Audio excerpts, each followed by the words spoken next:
a charlar un poco. Yo voy a preparar una cosilla que me hacía gracia poneros, que si soy capaz de reproducirla. Vamos a hacer, a ver, estamos casi en familia, o sea que lo vais a oír. ¿Lo oís? Ahora. Venga.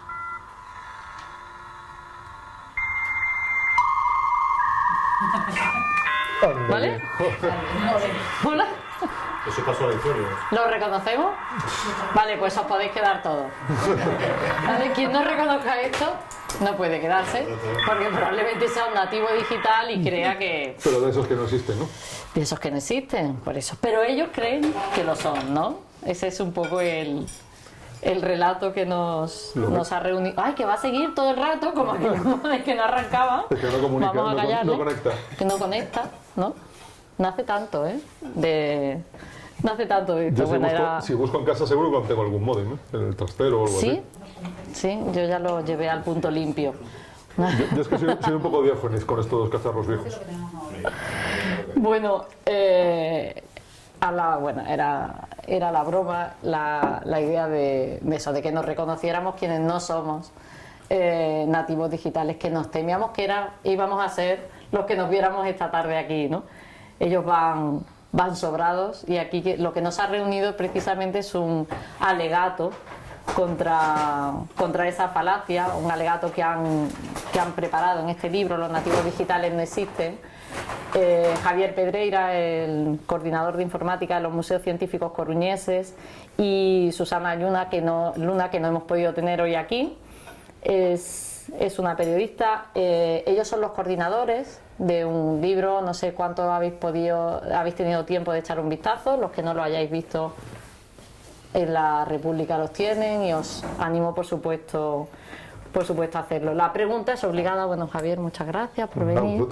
La pregunta es obligada, y es si es verdad que los nativos digitales no existen y son los padres, como dice Claudia Dans en uno de los Estuvo a punto de ser el título del libro, que conste. Los nativos digitales no existen, son los padres. Son los padres. Sí, los padres nos contamos por aquello del horario infantil, que si los reyes y tal, bueno, los niños podían ver cosas en librerías que no debían. No, ya lo decimos en el libro, los nativos digitales no existen. Sospecho que quieres que me explique un poco más, y es lo que voy a hacer. Venga, si no te sigo preguntando, no pasa nada. Tú verás. Los nativos digitales son los chavales que nacidos a partir de 1990 o así, con Google, con Internet y esas cosas en sus casas, ya saben manejar todo. Ya no hay que enseñarles a utilizar móviles ni nada de eso, porque ya vienen aprendidos de fábrica.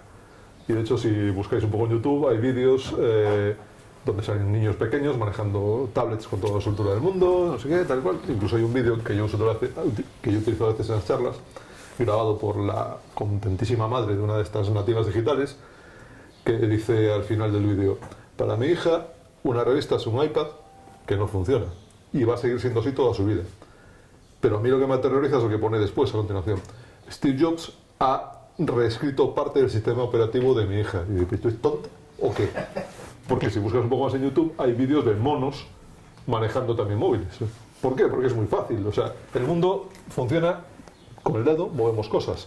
Durante muchos años, cuando nos peleábamos con la informática, yo tuve que aprender MS2 y esas cosas, que igual más de uno o dos que estamos aquí también.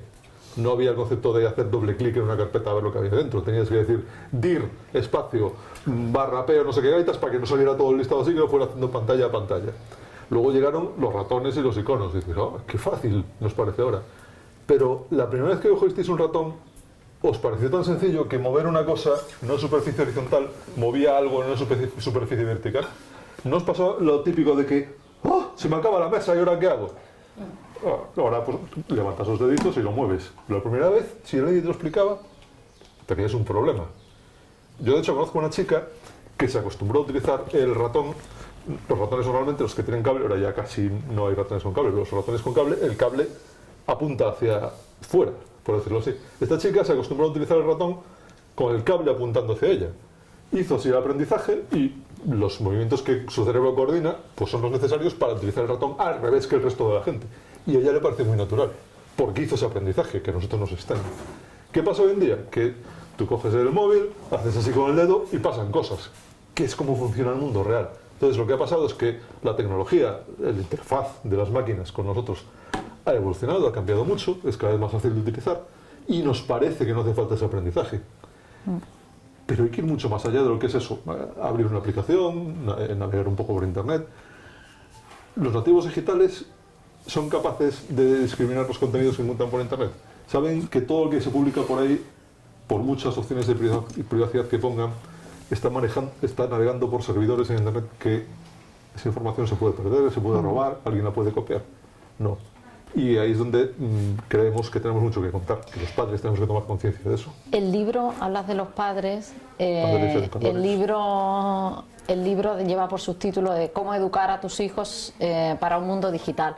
¿Nos parece, es una pregunta estrictamente de estrategia comercial, ¿no? Nos parece un poco limitante porque, o sea, lo puedes leer como padre, como educador, e incluso como, no sé. Ese es nuestro objetivo, de hecho, padres y educadores. Lo que pasa es que no nos cabía mucho. La editorial dijo, no, que si pones un subtítulo muy largo, no sé qué. Pues... ¿Cómo está funcionando el libro? Ya lleva. El libro tiempo. va por la segunda edición, de hecho es que hay. Por eso está mirando porque el proceloso mundo de las editoriales me sorprende día a día, y aquí hay amigos que tienen libros. Nosotros descubrimos que el libro iba por la segunda edición en una cena con unos amigos que nos traen el libro a firmar y decir, coño, ¿qué pone segunda edición? Entonces, hasta donde yo sé, va por la segunda edición. Está funcionando muy bien en medios, hemos hecho un montón de presentaciones y eso es el objetivo que tenemos, hacer llegar el mensaje. El libro tiene un primer capítulo, hablábamos, bueno, yo hice la broma con el sonido del módem antiguo, que era una maravilla, sobre todo cuando arrancaba de verdad y funcionaba. Y tú has hablado del MS2 y esas pantallas maravillosas con esas letras verdes, ¿no? Y el cursor que parpadeaba. Y hay un capítulo que es el primero que a mí me ha parecido muy interesante, que es ese repaso histórico, un poco a la... Es el tuyo. Muchas gracias. Es verdad. Pero que me hacía pensar eso en el destinatario del libro, porque bueno, yo lo puedo leer como madre de dos millennials, lo puedo leer como alguien que, bueno, más o menos relacionada con la divulgación, con la comunicación de la ciencia y de la tecnología, pero lo puedes leer como usuario de esas tecnologías también. Y hay cosas que ignoraba absolutamente, y ese capítulo pues me ha gustado bastante. Y de hecho hay un mito, ¿no? Porque probablemente, y no ha venido gente joven, de la que no hubiera reconocido esto, pero Internet lo inventó el ejército americano, además, y luego te das cuenta que es fruto de la cooperación científica. Entonces, ¿cuántos mitos más nos quedan por derribar? Porque Steve Jobs existió y eso, ¿no? Eso es real, ¿no? Iba a decir que eso dicen, pero sí, porque yo estuve en una ocasión con él, o sea que yo pude comprobar que existía. Pero sí, hay un montón de mitos y sobre todo de información contada de forma sesgada, que no viene a cuento, que intentamos un poco desmontar en el libro. Y eso, pensamos que era interesante poner ese primer capítulo que empieza a principios del siglo XVII en Francia, que es de donde viene el manejo de información por parte de las máquinas.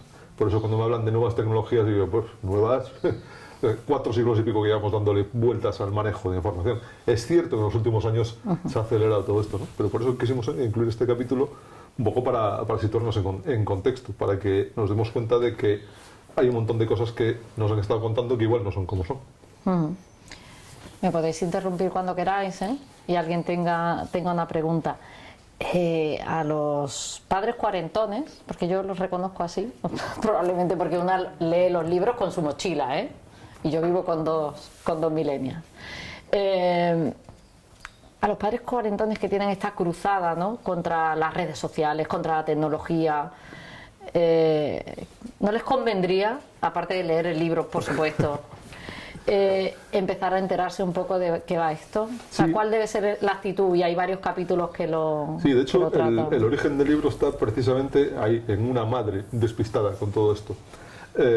Susana Yuna y yo nos conocimos en octubre de 2015 en Valencia, en un evento que se llama Ignite, que son un montón de charlas de 5 minutos.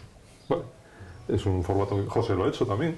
Es un formato muy desafiante, un formato muy entretenido. Pero bueno, la coña es que yo fui a hablar de aviones, o sea, no tenía nada que ver. La cosa es que en la cena de ponentes posterior, Susana comentó que le tocaba dar una charla en Villena, que es un pueblo allí de Valencia, organizada por la Unidad de Conductas Adictivas o algo así del Ayuntamiento de esa población, sobre el uso de Internet por parte de los jóvenes, este tipo de cosas de la adicción a Internet. Empezamos a hablar, y dije, entre otras cosas, que la adicción a Internet, en mi opinión, no existe. De hecho, la adicción a Internet empezó como una broma en una lista de correo de psicólogos, pero como muchas otras cosas, se fue desvirtuando y ahora resulta que hay clínicas donde te tratan de adicción a Internet.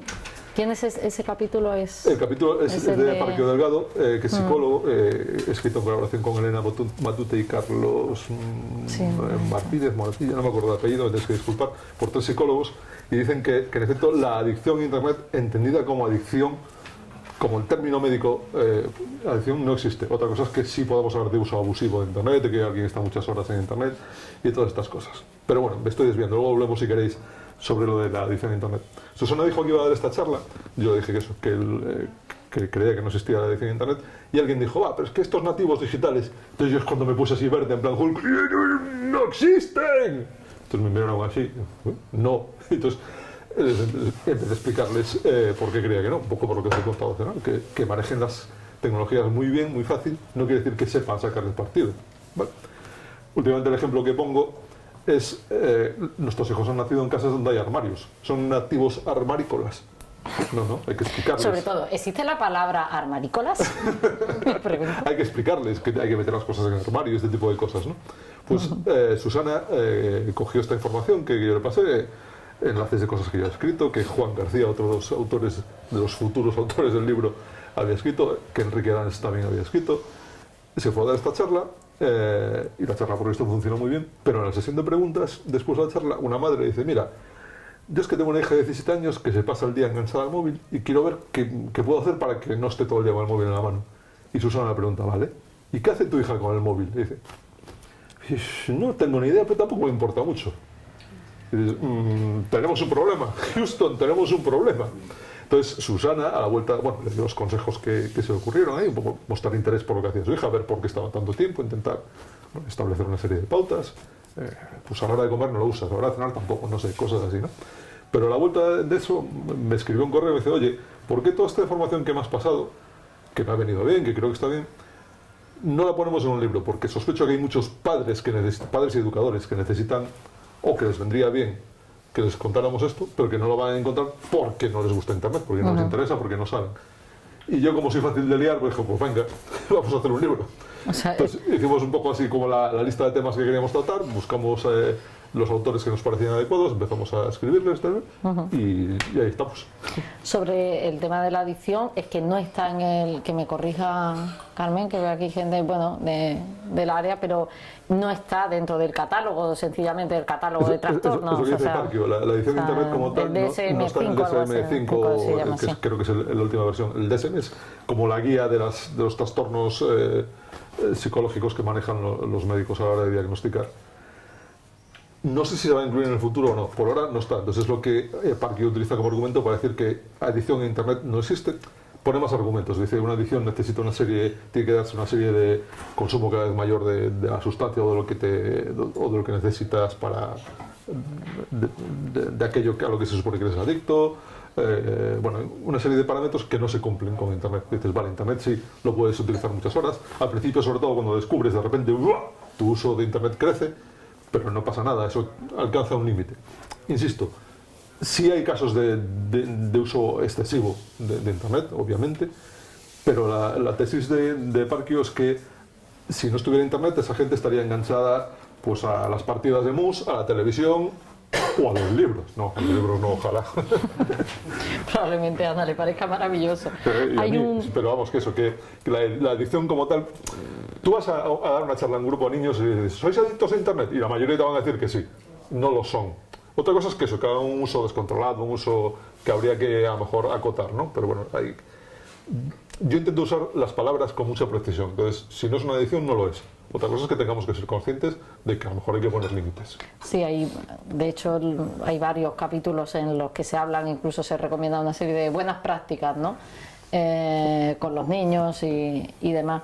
Y hay un capítulo que a mí me gustó mucho, el de Ana Blasquez, que es como un test de la Super Pop, así que como estamos en los 80, que puedes pasar, ¿no? Para ver dónde está tu competencia digital. ¿Te atreverías a decir dónde está la mayoría? Yo no sé si llegaríamos a aprobado, la mayoría. Sobre todo los que, rondamos los 40 o alguno más, los que tenemos chavales supuestamente nativos digitales, que ya no hay que enseñarles y todas esas cosas. Que nos pilla un poco, bueno, a mí no, ya sabéis que estoy todo el día en Twitter y en Internet haciendo ese tipo de cosas, pero que la mayoría de padres y educadores nos pilla esto un poco lejos, sí, pero es lo que nos toca. Bueno, nosotros manejamos unas redes, pero es cierto, bueno, si hablamos solamente de redes sociales, que ellos manejan otras. Claro, a mí me metes en Snapchat y mi madre me pierdo. ¿Quién maneja Snapchat aquí? ¿No lo conoce? Yo tampoco. David, ¿tú tampoco? Él es más raro. Está un poco de capa caída. Les hicieron una puñeta porque ahora, como los de Instagram pusieron los vídeos estos, Sí. los momentos que lo llaman, pues está cayendo el uso de Snapchat. Mucho debate por aquí que vamos a compartir. ¿Qué pasa? ¿Que manejan Snapchat? No, que me falta por probarla. ¿Qué te falta solo? Que tengo hijos adolescentes, tengo que probarla, yo lo pruebo todo. Me he visto hasta los vídeos del Rubius. Incluso después de comer, ¿eh? Pero eso- Tiene mérito. Pero eso es súper importante. Ver los vídeos del Rubius o de quien sea. Mostrar y de interés. jugadores de LOL. Yo veo todo De el League of vicio, lo League of veo. Legends, claro. Para ver qué es lo que están mostrar interés consumiendo, por lo ¿no? que hacen tus hijos con internet. Porque si te dicen, me he visto todos los vídeos del Rubius, y digo, bueno, o los del Mr. Gran Bomba, el que se dedicaba a llamarle Karen Show a la gente y un día les toscaron. Sí. O el PewDiePie, que es un... Sí, o sea, hay un montón de youtubers, Son aburridísimos todos. claro, y que a lo mejor a ti te aburren mortalmente, pero a lo mejor dices, bueno, pero tú eres consciente de que lo que está haciendo este tío está mal, ¿no? Y dices, sí, bueno, pues yo me quedo más tranquilo. Pero eso, de hecho recomendamos en el libro mostrar interés por lo que hacen nuestros hijos y alumnos en internet como forma de tender un puente con ellos, ¿no? Que nos expliquen cosas. ¿Aquí hay algún profesor de universidad? ¿Creéis que la competencia digital de la gente joven que llega ahora mismo? Nosotros trabajamos con gente más joven y a lo mejor te das cuenta que presupones determinadas cosas que es verdad que no manejan. O sea, mandar un correo electrónico, y además es un ejemplo que se cita varias veces, mandar un correo electrónico con un mínimo de normas de un saludo. Mandar un ¿Qué es lo que archivo veis? con el correo Mandar, electrónico. adjuntar un archivo. Eso es para nota ya. ¿Qué? ¿Qué es lo que estáis recibiendo?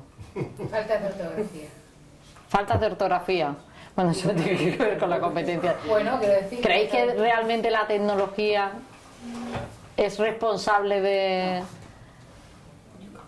del... ¿Tú sí? ¿Del embrutecimiento de estudiantes, te refieres? ¿Sí? Más que la tele. No sé. Bueno, en la tele de momento no lo ven escrito, o sea que si esa falta de ortografía es verdad que lo comparten ahora todo, entonces ellos hablan entre ellos, si uno comete falta de ortografía y va reproduciendo ese mensaje, pero no sé cómo lo... Pero se mete leyendo, ¿no? claro, yo creo que el problema no está en la tecnología, sino en que no saben cambiar de contexto.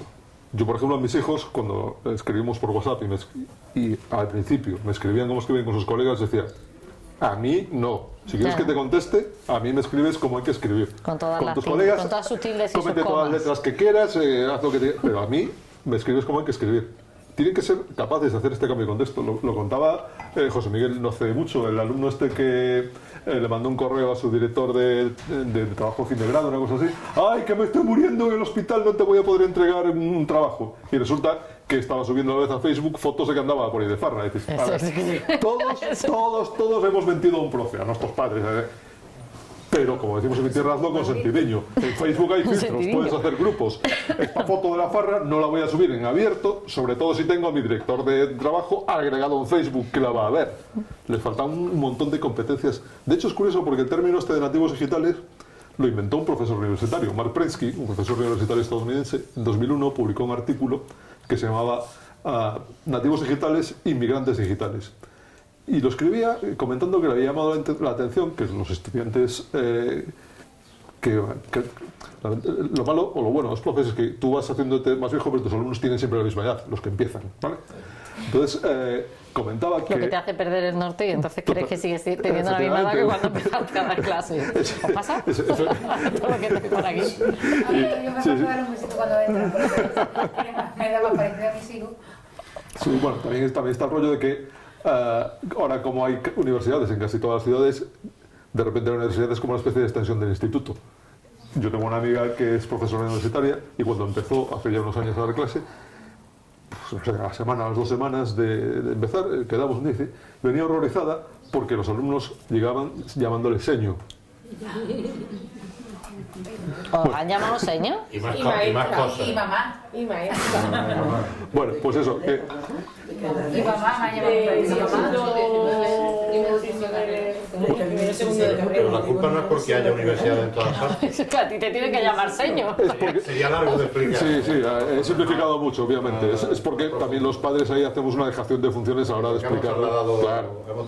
hemos trasladado las metodologías de enseñanza que tienen razón de ser en niveles inferiores al nivel universitario, donde lo que se le debería de preparar a la gente a enfrentarse Que sí, con el mundo del trabajo. ¿no? que el análisis es mucho más complicado que el que yo he hecho. Sí, no, yo no. Pero a lo que iba es que eso, Aparte que no es el tema, ¿no? que Mark Bueno, Bresky, pues el Mark tema que Bresky, queramos. escribía este artículo en el que hablaba de que sus alumnos de primer año cada vez estaban más cómodos utilizando un ordenador y que a la hora de corregir un texto lo hacían perfectamente en el ordenador y hacían pues eso, toda la revisión, todas las correcciones directamente en el ordenador. Mientras que los que ya peinamos canas y estas cosas, los inmigrantes Los que digitales... reconocemos el tono, se lo voy a poner, Los que de politono. Quien sepa reconocer la palabra politono, Politono, eso también puede eso quedarse. también puede denota quedarse. una viejunez también.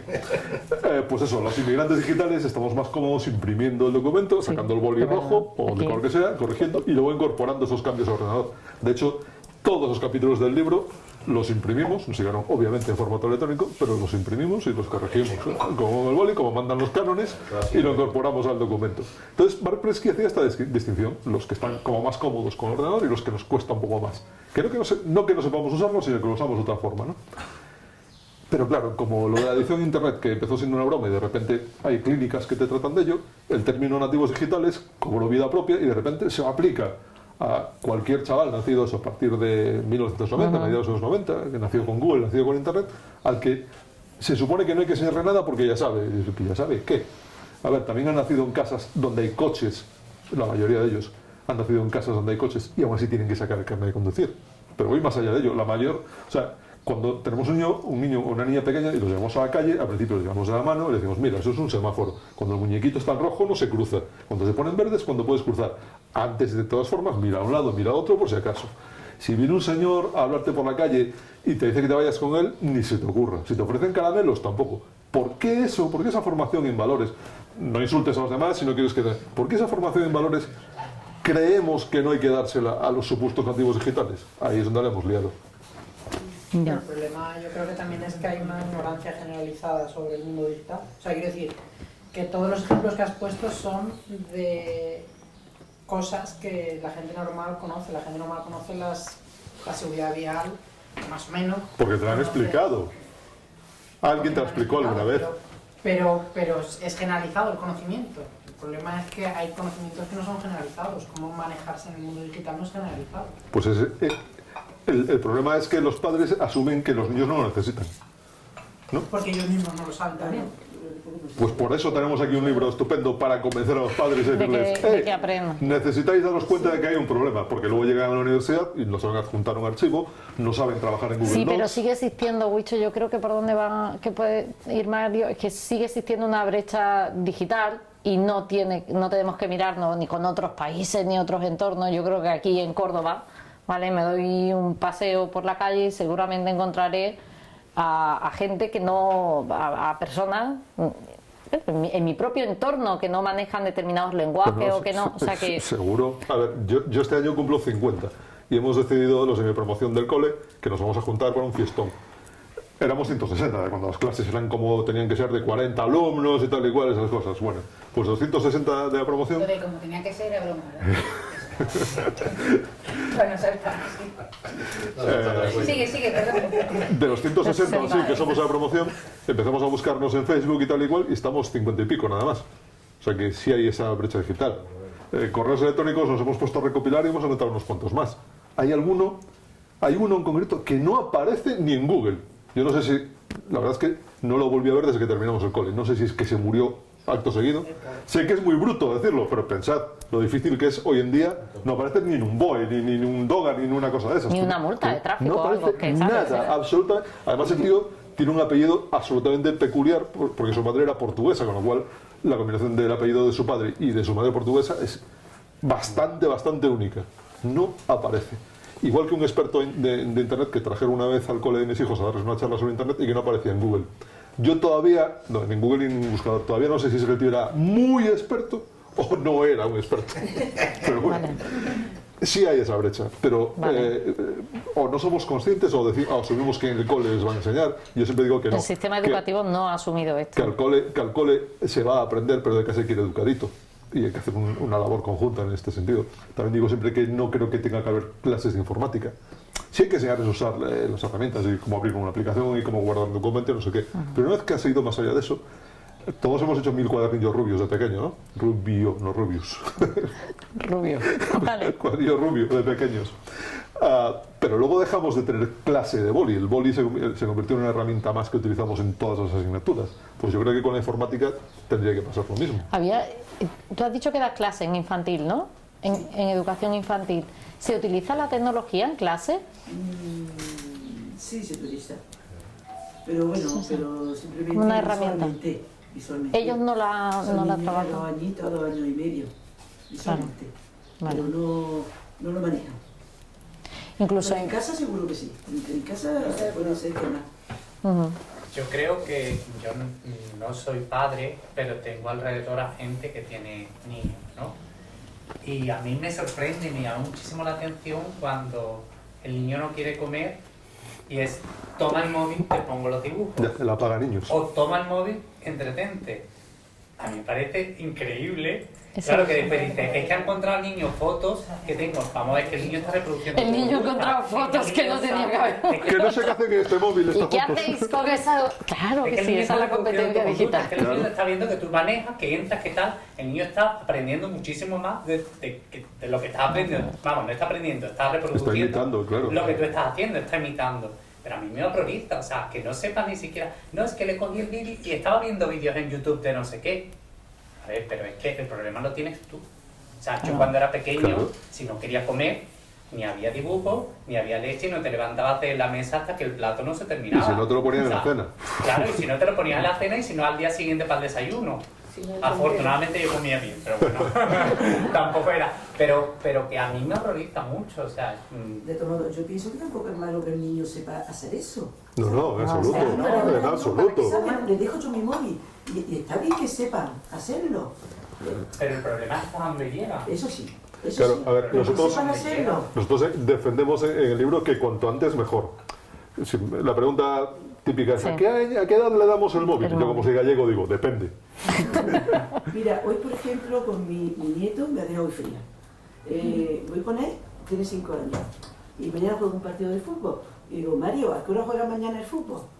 Y dice, no sé, a mamá se lo tienen que decir por WhatsApp o por Facebook. Y me he quedado fría con 5 años. Ya. Y digo, no, Mario, ¿qué es Facebook? Dice, no sé. Pero algo es por donde le llega información a mi O sea, madre. que son palabras que un niño de 5 años que las maneja, bueno, pues las maneja, por lo menos el vocabulario y el lenguaje se va Eso soltando. Sí, y nosotros defendemos que cuanto antes mejor. Cada familia, cada hijo dentro de la misma familia es distinto, entonces no hay una respuesta única y universal, por eso el depende, ¿no? Pero defendemos que cuanto antes empiecen a utilizar esto y lo hagan acompañados, que esto es fundamental, para que no se aparezcan viendo vídeos o fotos que no les corresponden, o que cuando encuentren ese tipo de contenidos sepan que a lo mejor no es adecuado para ellos y que puedan hablar contigo de los temas que les puedan preocupar. Hay un capítulo que a mí... Perdón, Antonio. Hay una cosilla,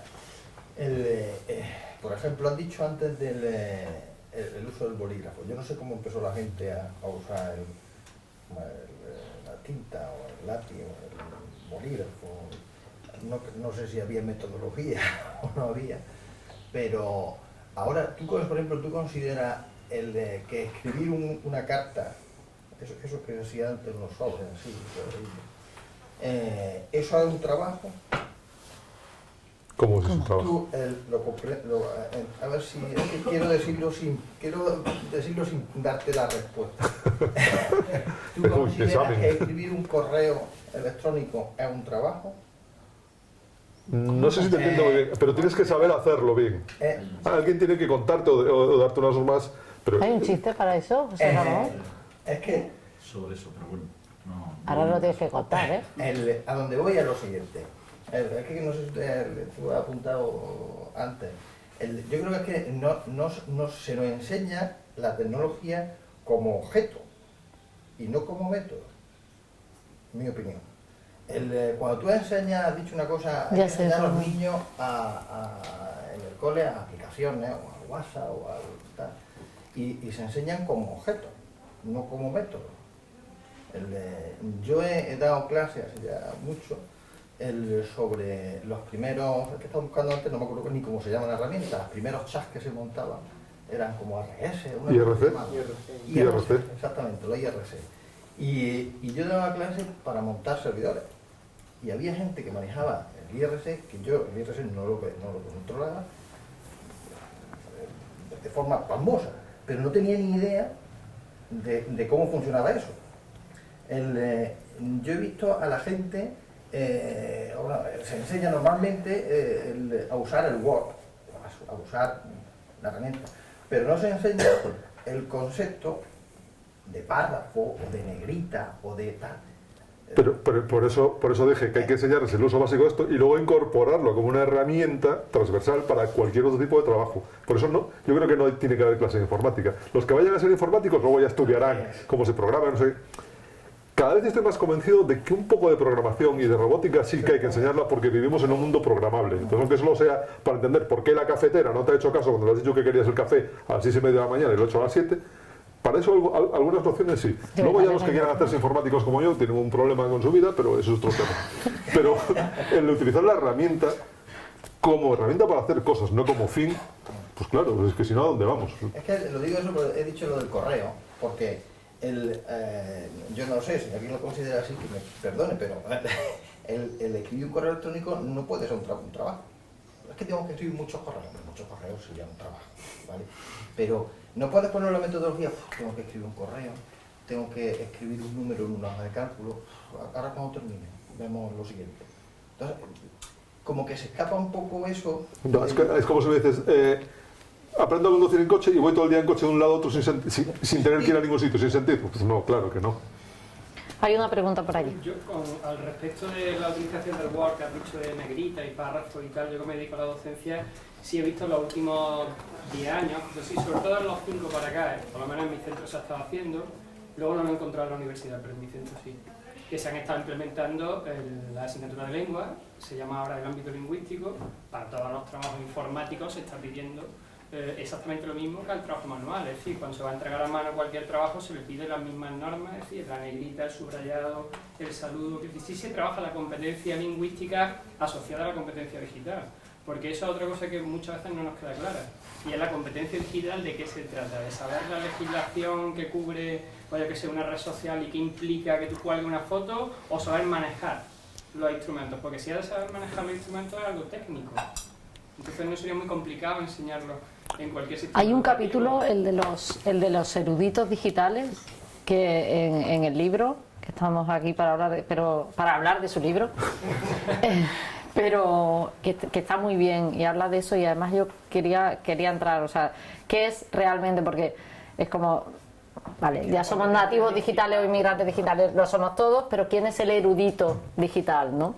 Y hay un capítulo de Nuria Oliver que para mí, después de tu capítulo, es mi favorito, que habla de qué debe de tener, o sea, esa generación que realmente se mueva correctamente en esto, y habla hay un punto que a mí me parece muy, muy bueno, que quizá podríamos ahondar en ello, y más que nos dedicáis a la docencia, que es la gratificación a largo plazo, la paciencia, que es otra manera de decirlo. Pero eso no como competencia digital ni asociada a la informática. Claro, pero precisamente ahí vamos con todo eso, saber manejar las herramientas y que sean muy fáciles de utilizar y que no haya que hacer un curso de 4 semanas para conseguir mover un archivo de un sitio a otro, es estupendo. Claro.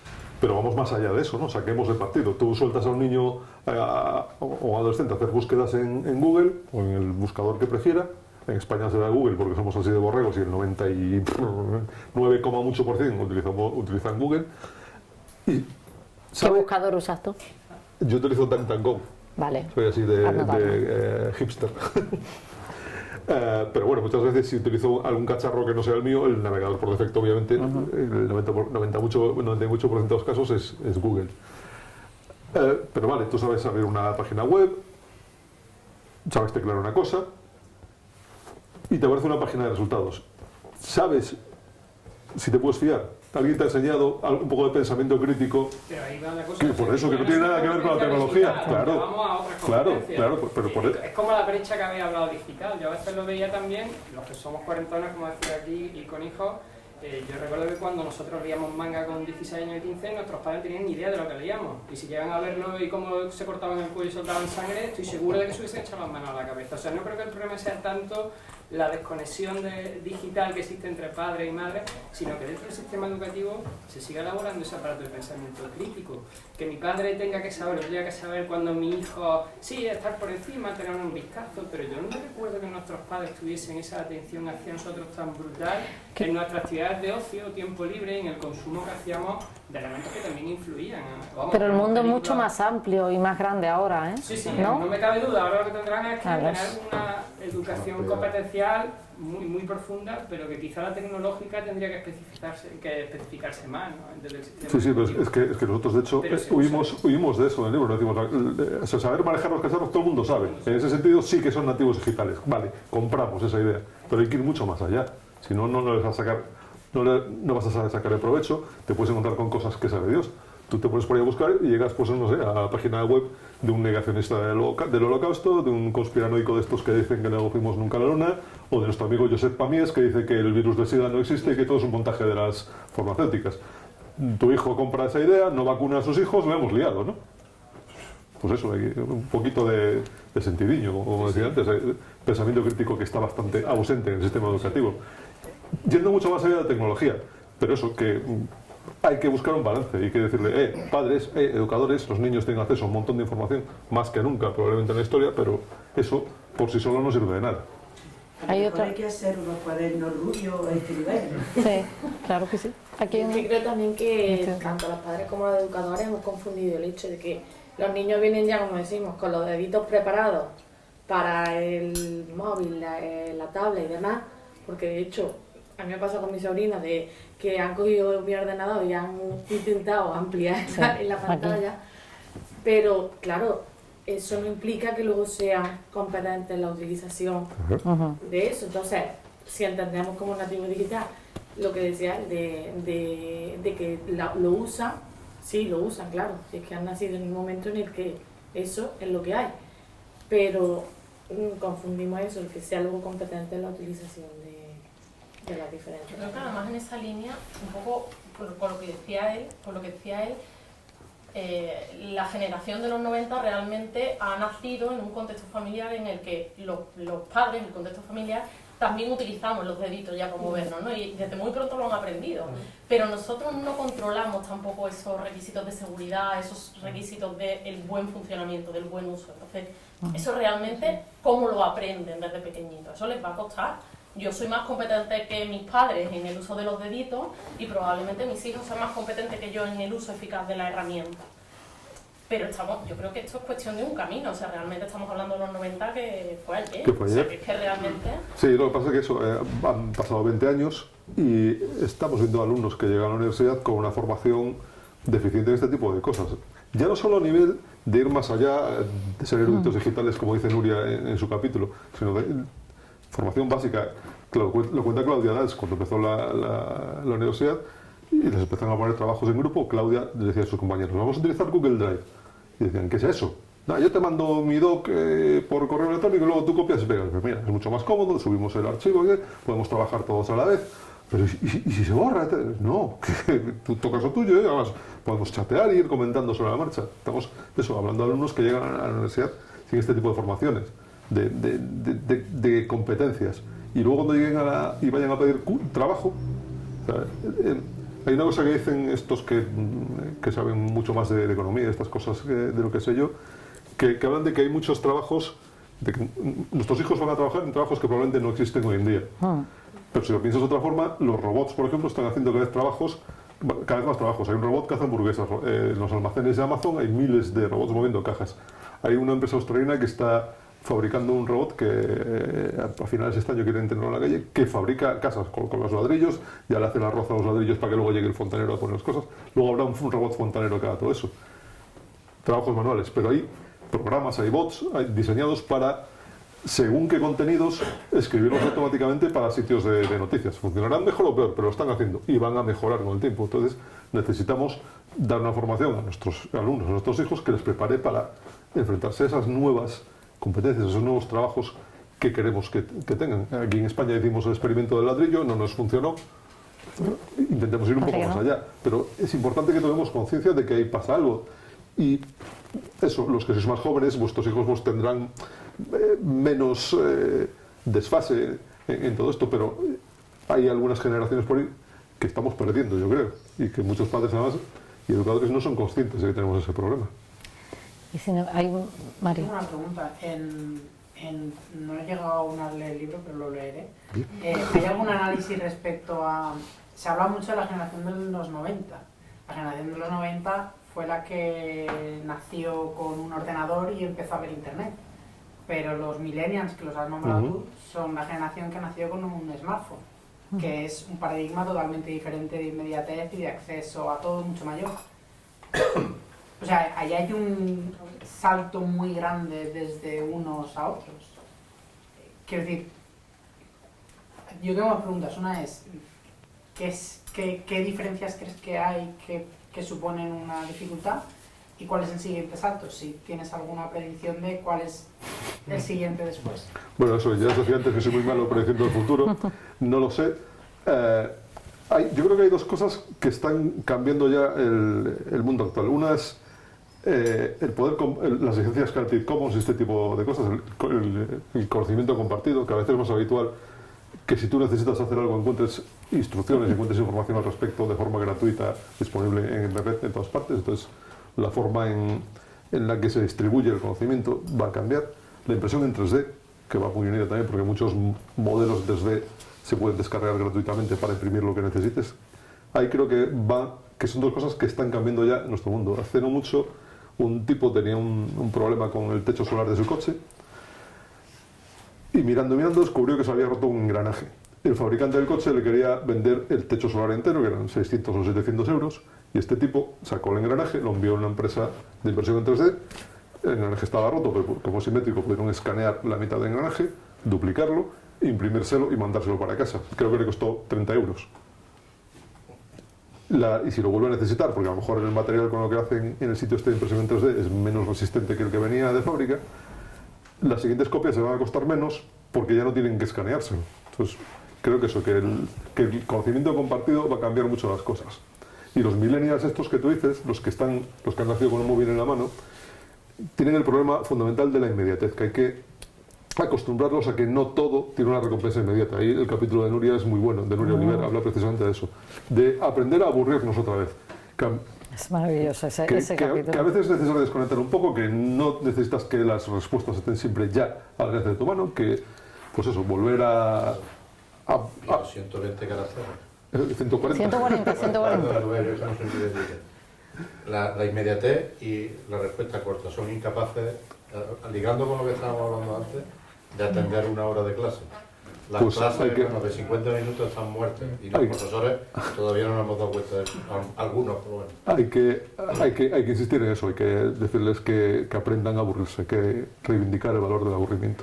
Ese capítulo a mí, de verdad lo he dicho antes, que era el que más me gustaba. Estamos llegando al final, no sé si hay una pregunta. En cuanto al futuro que plantea Mario, yo lo veo un poco más claro que tú, no sé si después me equivocaré o no, pero yo creo Esto queda grabado, ten cuidado con lo que dices. Yo creo que la realidad virtual, cuando dentro de 8 años, 10 años esté más fina, al niño, como decía Roberto, no lo va a entretener con un smartphone, lo va a entretener poniéndonos las gafas. Y yo creo que el reto va a ser, un niño de 2 años, también tendrás que enseñar la diferencia que es el mundo virtual del mundo real. Tú eres muy joven, ¿tú llegaste a conocer Second Life? Ah, qué maravilla. Fracasó absolutamente. ¿Quién ha dicho maravilla? Ya veremos.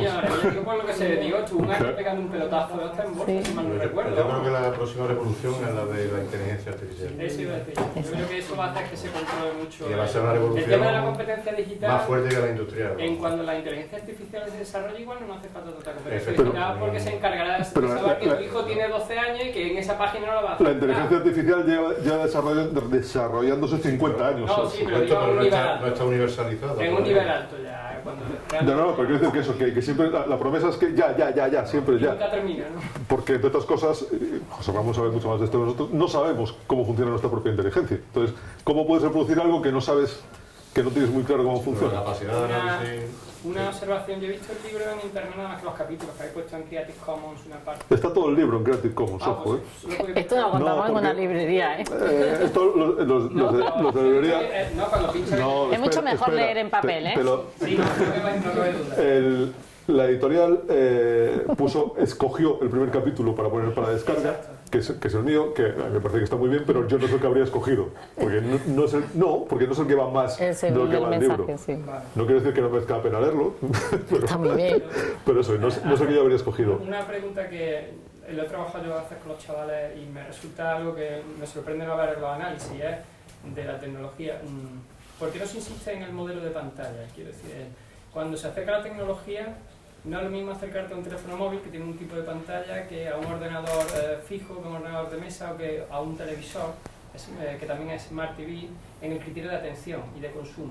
¿No se os ha ocurrido meter nada que tenga relación con el entender el lenguaje de la pantalla, que tendría una asociación importante para que los chavales supieran que la atención de 50 minutos que no se tiene en una clase, pues yo ya tengo que encender la pantalla. Yo cuando llevo 15 minutos tengo que encender la pantalla y prepararlo.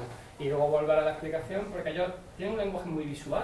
Sí. Y a nivel de internet y la tecnología, supongo que sería interesante meter un apartado de... Esto es una idea estupenda para la próxima, para la próxima versión o para el segundo volumen. No hay nada en ese estilo, porque no quisimos hacer un libro tan específico como para que entre que lo entregas a la imprenta y llega a las librerías esté desfasado. Tampoco hay una guía de configuración de esto o de aquello, ni de cómo grupos de WhatsApp para padre y cómo lidiar con ellos y ese tipo de cosas. Es que es un apartado que Pero falta en todo. Pero tenemos una web que se llama nativosdigitales.com donde podemos ver, de hecho la idea es ir incorporando contenidos de ese estilo, o sea que me tomo nota. Ahí en el tab que impartimos el curso funcionó muy bien, porque estaba deseando saber cómo focalizar el criterio de atención educativo dependiendo de qué pantalla. ¿De qué pantalla miras? Y vuelvo un momento sobre lo de la licencia Creative Commons, los de la República no me escuchéis mucho. Una de las cosas que teníamos muy claras desde el principio es que queríamos que los contenidos del libro llegaran a cuanta más gente mejor. Teníamos muy claro que había que sacarlo en papel, porque para muchos padres despistados tiene que estar en papel. También está en todas las plataformas electrónicas y todas estas cosas. Pero también decidimos que salía con licencia Creative Commons para que se pueda compartir.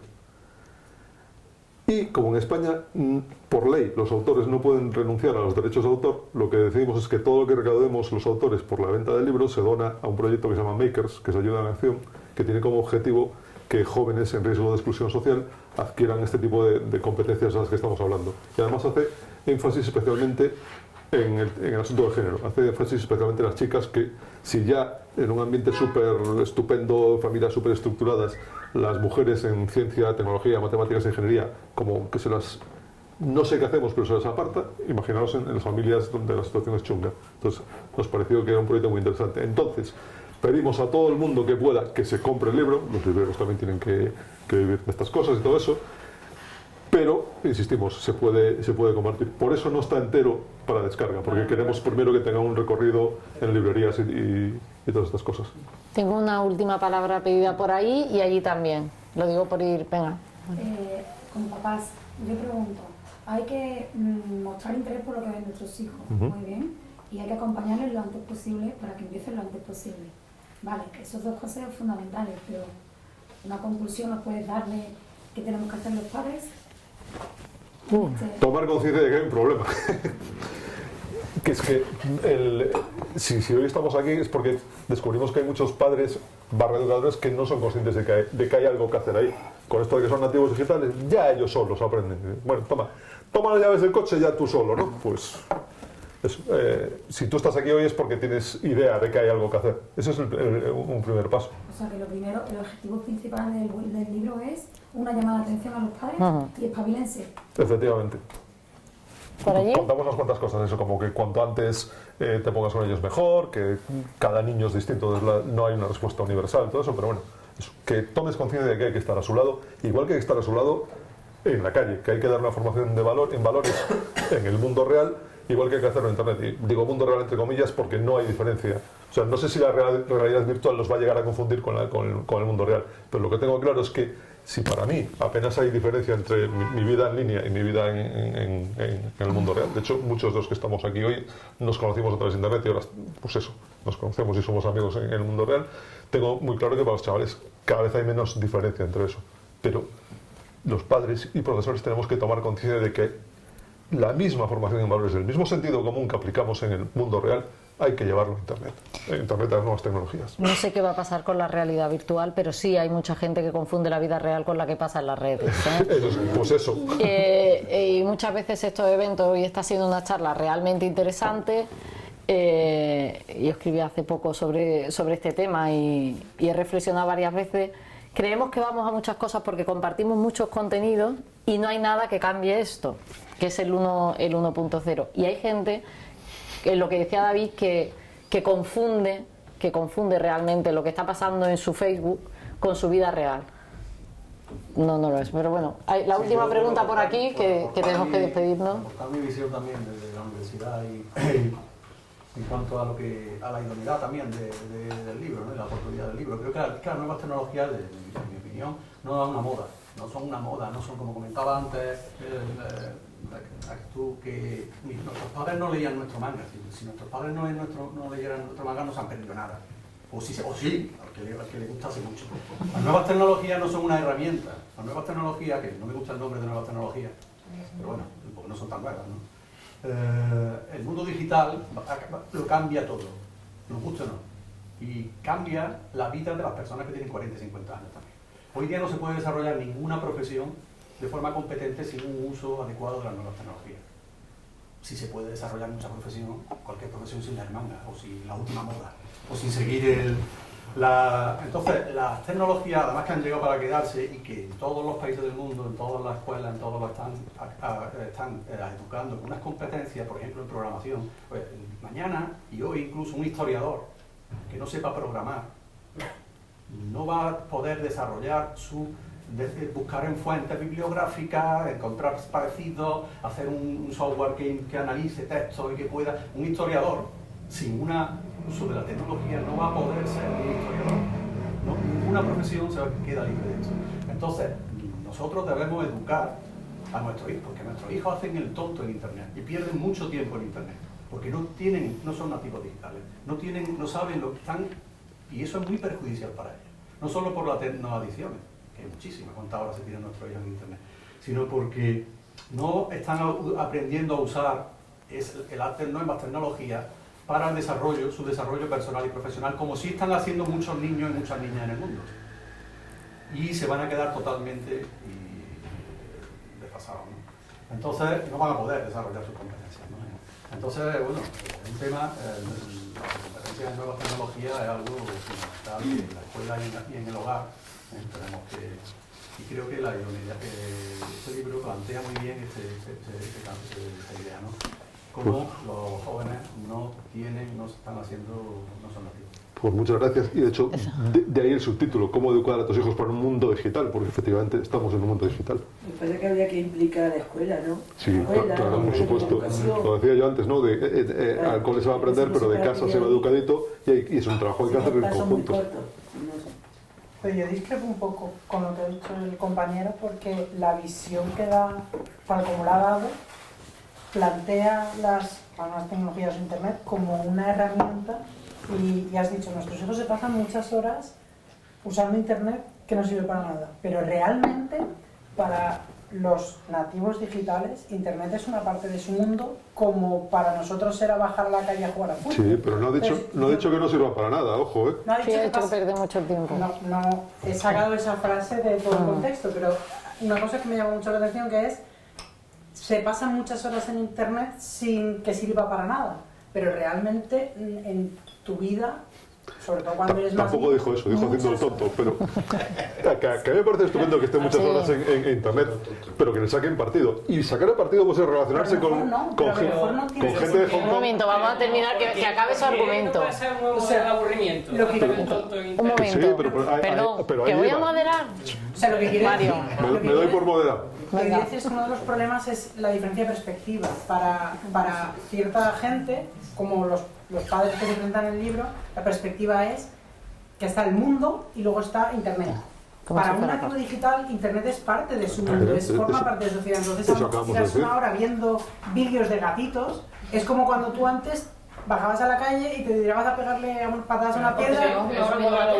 ¿Ves? Que hay un problema también de perspectiva generacional. Que es cierto que es súper importante saber sacarle partido a esas herramientas al máximo. No sé yo si al punto de que todo el mundo aprenda a programar. Yo trabajo de eso, pero es cierto. Pero Os voy a preguntar. el que se tira a lo mejor una hora viendo vídeos de gatitos forma parte de su mundo, como cuando antes tú te tirabas una hora rascando en una pared un nombre. Que sí, pero hay que conseguir que vaya un poco más allá, ¿no? Correcto. Vamos a ir cerrando, que me encanta el debate, que podemos estar todas las horas, pero volverás con el siguiente libro y reivindiquemos el aburrimiento, la conversación, el 1.0, y no nos olvidemos que muchos de los informáticos que estáis aquí seguramente empezasteis y os enamorasteis de la tecnología pues jugando al Comecocos, que no lo llama Pac-Man nadie, ¿vale? Al Comecocos y Yo aquellas no, desde pantallas, luego. ¿eh? Muchísimas gracias a todos y Gracias a gracias a vosotros. Huicho. Gracias a todos. Y gracias